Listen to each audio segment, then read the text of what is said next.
This Faith and Finance podcast is underwritten in part by The Good Investor, a book by Robin John. This faith and work memoir hopes to inspire readers to view their work and investments as opportunities to honor God and bring blessing to the world. You can learn more now at goodinvestor.com. That's goodinvestor.com.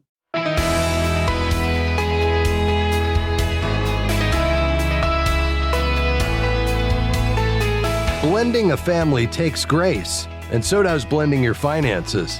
Hi, I'm Rob West.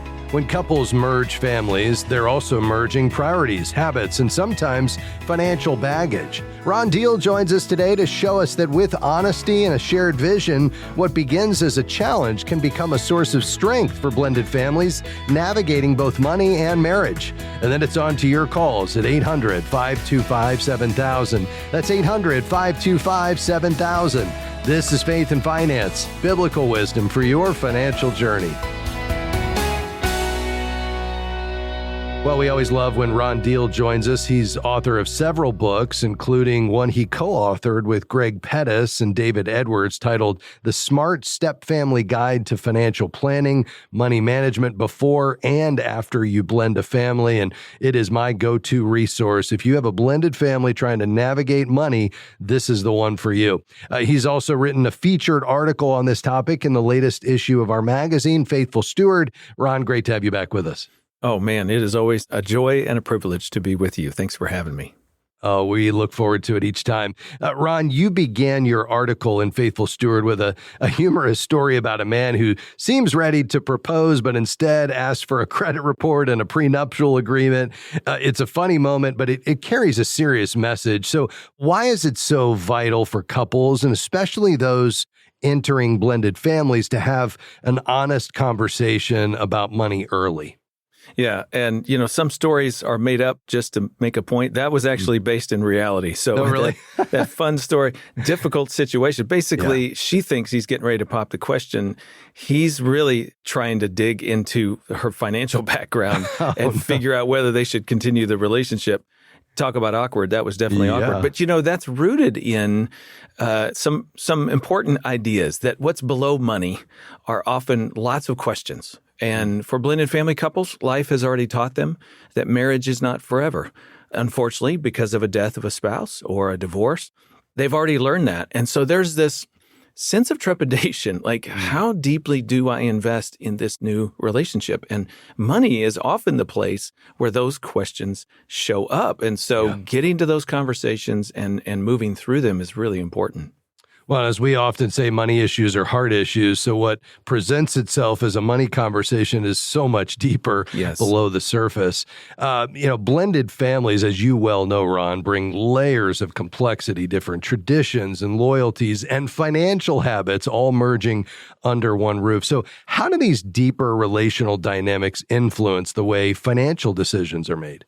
Great question. Everything you pointed out there is spot on. And keep in mind, only 25% of dating or engaged couples forming a blended family ever have a conversation about finances before they get married. Oh, wow.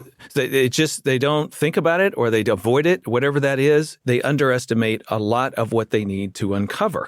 And uncover is the right word, because underneath a lot of those financial questions are the bigger questions about belonging, loyalty, trust, power and control. Again, think about what I said a minute ago. Life has already taught you don't run the world. You're powerless when your spouse dies. You're powerless when an unwanted divorce happens. How do I not lose power again in any new commitments or relationships? How do I not lose influence over my children's provision and care because of this new those are the things that need to be uncovered and dealt with.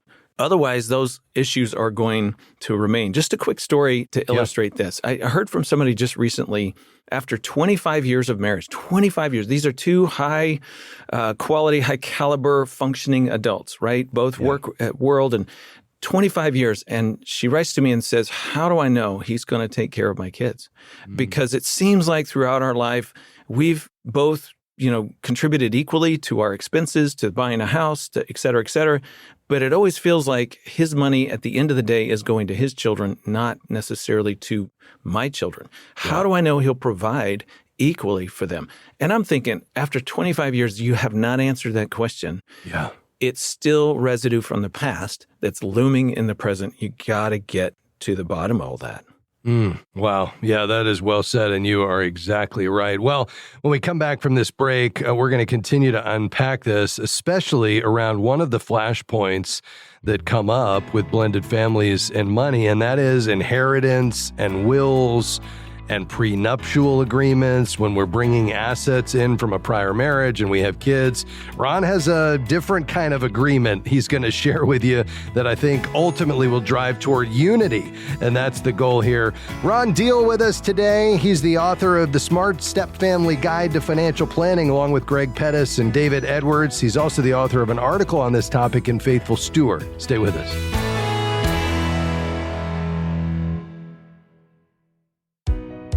As the leading advocate for the Christian financial industry, Kingdom Advisors serves the public by promoting the integration of a biblical worldview across every aspect of the financial services industry. And we serve a growing network of thousands of Christian financial professionals, equipping and empowering them to carry biblical financial wisdom to their clients, peers, and community. For more information, visit kingdomadvisors.com. That's kingdomadvisors.com. Wondering who Faith and Finance recommends as a banking partner that aligns with Christian values? It's Christian Community Credit Union. When you open a high-yield checking, savings, or Visa cashback card, you'll help advance the gospel when making everyday transactions. Visit faithfi.com/banking and use code FAITHFI when you sign up. That's faithfi.com/banking with code FAITHFI. Membership eligibility required. Each account is insured up to $250,000. This institution is not federally insured.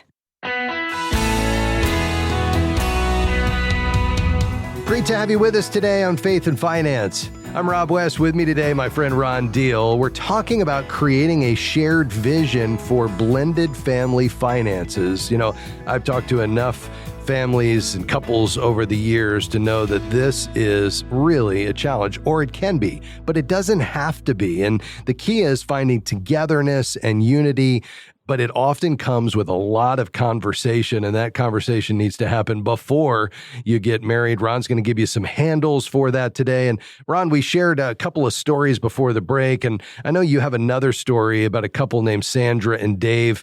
They were navigating challenges around inheritances and wills. What did their experience teach us about the importance of trust and belonging within blended families? Yeah, so quick little summary of the story. Sandra was a divorced mother of two. Her second husband, Dave, asked her to change her will and put him as the beneficiary and leave everything to him.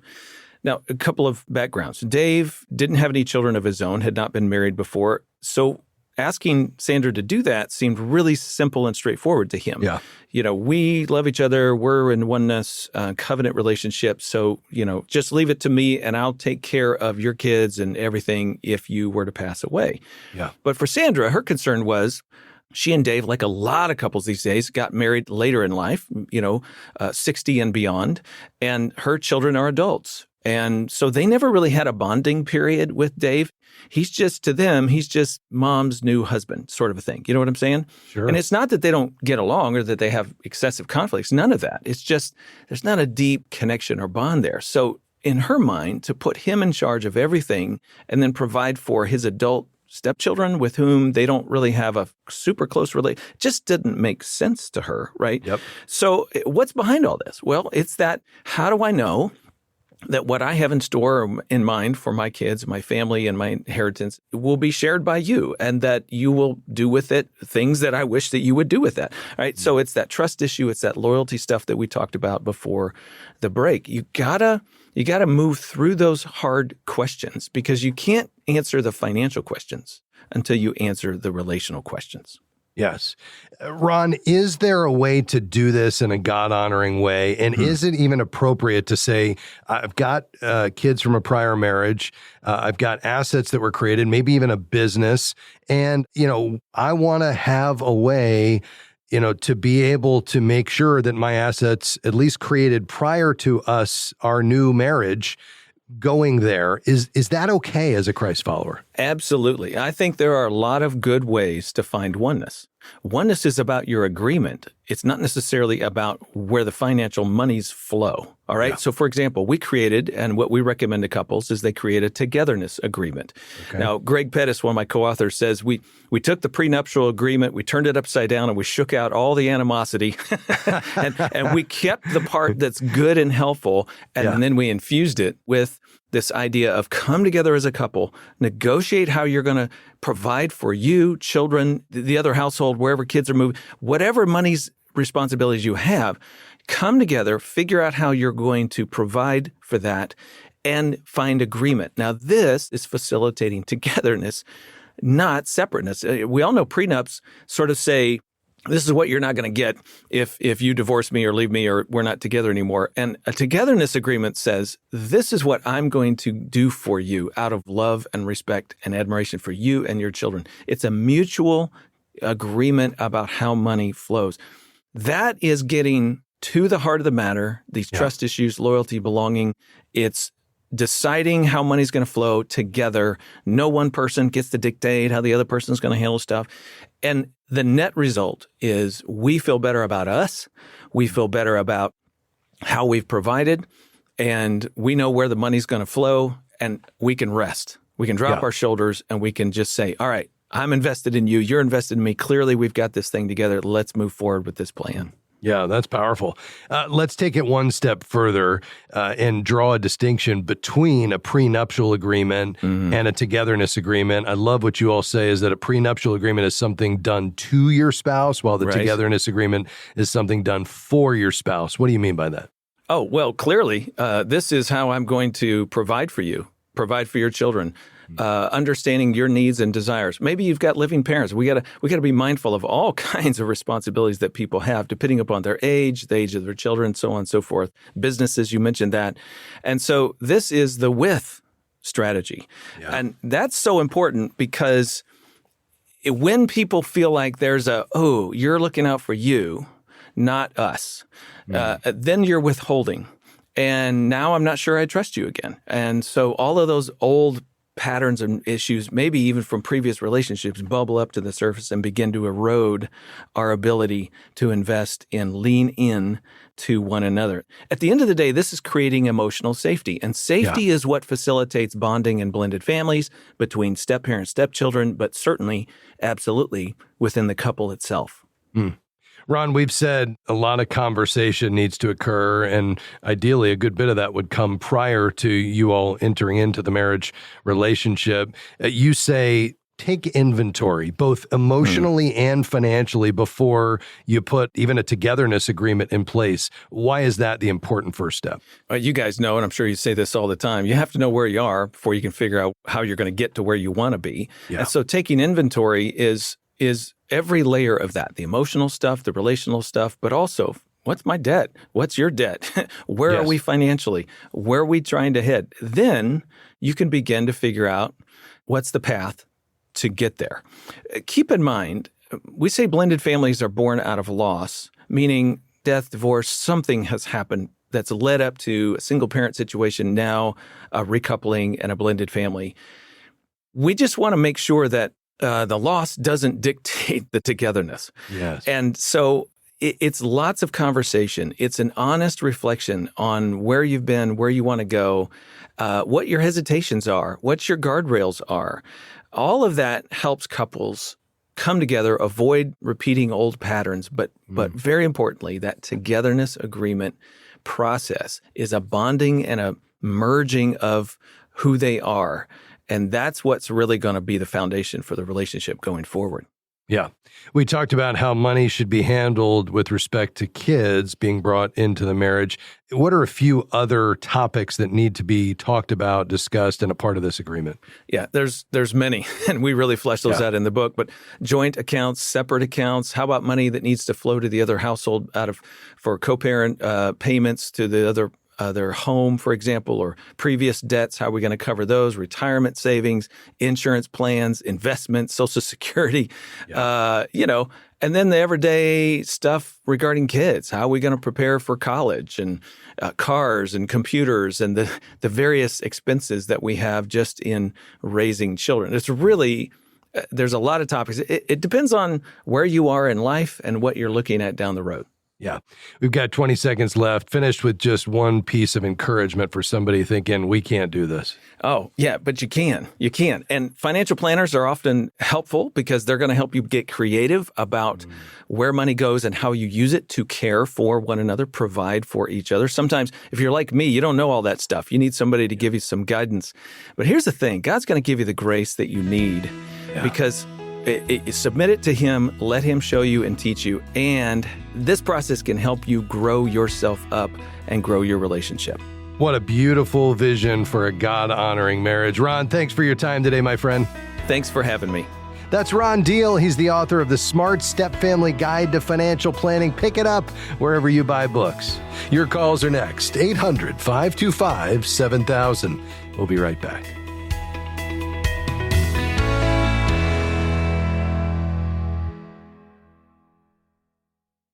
If you love what you hear on this program, there's even more waiting for you at faithfi.com. Explore podcasts, videos, articles, Bible studies, and devotionals, all designed to help you see God as your ultimate treasure and money as a tool to advance His kingdom. Pursue wisdom, practice generosity, and steward God's resources in a community with others who share your faith. Visit faithfi.com to take the next step in your faith and financial journey today. That's faithfi.com. Faith in Finance is thankful for support from The Good Investor, a book by Robin John. In his book, Robin shares his journey from an immigrant child struggling in school to co-founder and CEO of Eventide Asset Management, a faith-based investment firm.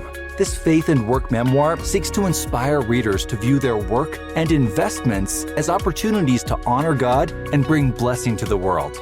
More information is available at goodinvestor.com. That's goodinvestor.com.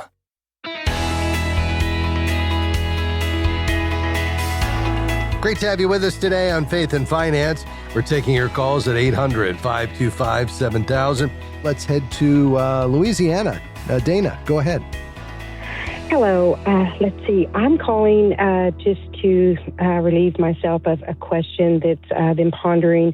Of course, I've not been so faithful, and it goes back to not really disclosing with my husband. You know, we have children, and just sort of helping them and just getting through with credit card, and it's caused me debt, and he was really upset. So I'm just trying to determine right now. I did speak to a consolidated credit company, and the gentleman did let me know that here I am at $26,000, that he could, get it down and negotiate a $400 every 2 weeks.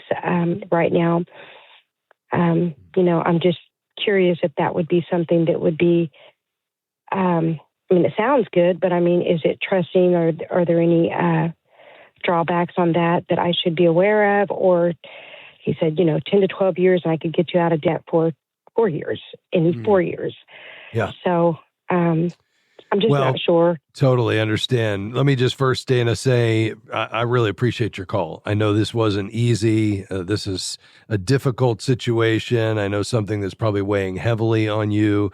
Not easy to talk about, and I certainly understand, especially, with you being on the radio here, this is difficult, and so I just want to acknowledge that. I also want you to know the Lord is with you. I believe your desire to be found faithful in managing this well, being transparent and honest with your husband, obviously is a key part of allowing that restoration work. God is in the business of restoration, but the starting point is honesty, surrender, and then really just getting clarity about where are we at right now. Let's just be honest about where we find ourselves. And then from that place of honesty and clarity, we can then chart a path forward where we can drive toward unity and oneness between you and your husband, living within your means, being content with what God has provided, despite your desire, as we all have, to take care of our kids and make sure they have, the things we want them to have. And it's so easy to allow that desire to bless our kids, to allow us to go beyond God's provision. And yet we have to understand that's not God's plan. And so we need to, guard ourselves against living beyond our means. That's difficult. I don't want you to think you're all alone in that. There's literally tens of thousands listening right now who are in the exact same position. But I think, your place of saying, listen, I want to be honest about this and find a path forward is really the place where God can go to work. So I just want to encourage you in that. I'm going to be praying for you in this. And I want to give you a couple of things. First of all, does your husband understand the full extent of what's going on here now? Is that out on the table? Yes, okay. Openly, right. Yes, okay. He's very much aware. Yeah. Okay, excellent. Well, that's really important. I'm sure that wasn't easy, but that was a really necessary step. I think secondly, to your more specific question about this person that you've been talking to, what I think you're describing is what we would call debt settlement, where they essentially stop paying the debt and then use that past due status to come in behind you and try to negotiate a reduced payoff or a lower payment. I don't like that approach. Number one, there's a lot of bad actors in that space. I'm not saying necessarily that this person is, doing something nefarious, but I do think that this whole space of debt settlement is just fraught with people who are just not on the up and up. Number one. Number two is it often will trash your credit. In most cases, it will, because you're going to have to get behind. You're going to get into collections. You're going to get all the calls from the collection agencies. If it goes on too long, they could come after you and trying to get a judgment, which is a legal action.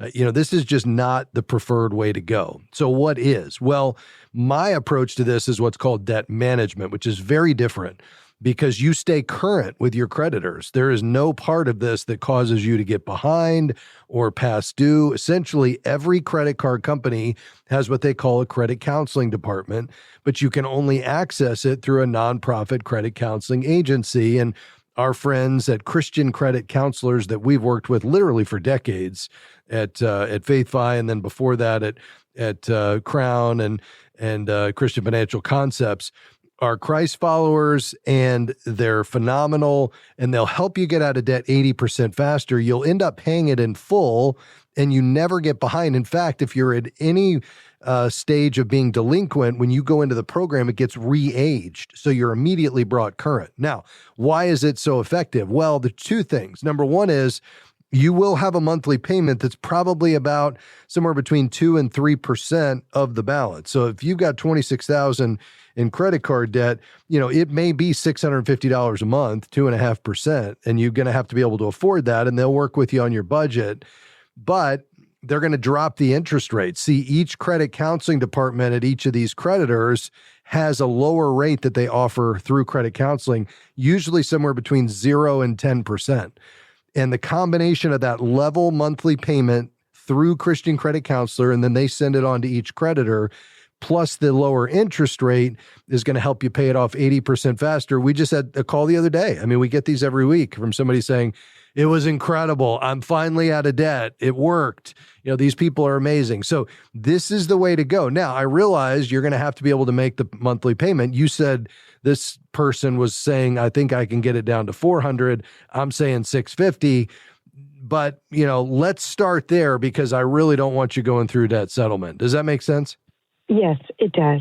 Okay. Yes, it really does. So give them a call today. Well, let me give you the website. It's ChristianCreditCounselors.org. ChristianCreditCounselors.org. They're wonderful people. They'll pray with you. They'll work on your budget with you, and then they'll tell you exactly what the payment will be. Start there. If you have other questions, call me back, and I'm going to be praying for you, Dana. Quickly to Kansas. Chris, I've got just about 60 seconds. Go ahead. So I have the uniform transfer of the minors for my one son, and I have another son, and I'm wondering if I should do a 529. I'm just looking for some guidance on this. I don't really want them to be able to get access to the money, which they will have with the uniform transfer of the minors. Yeah.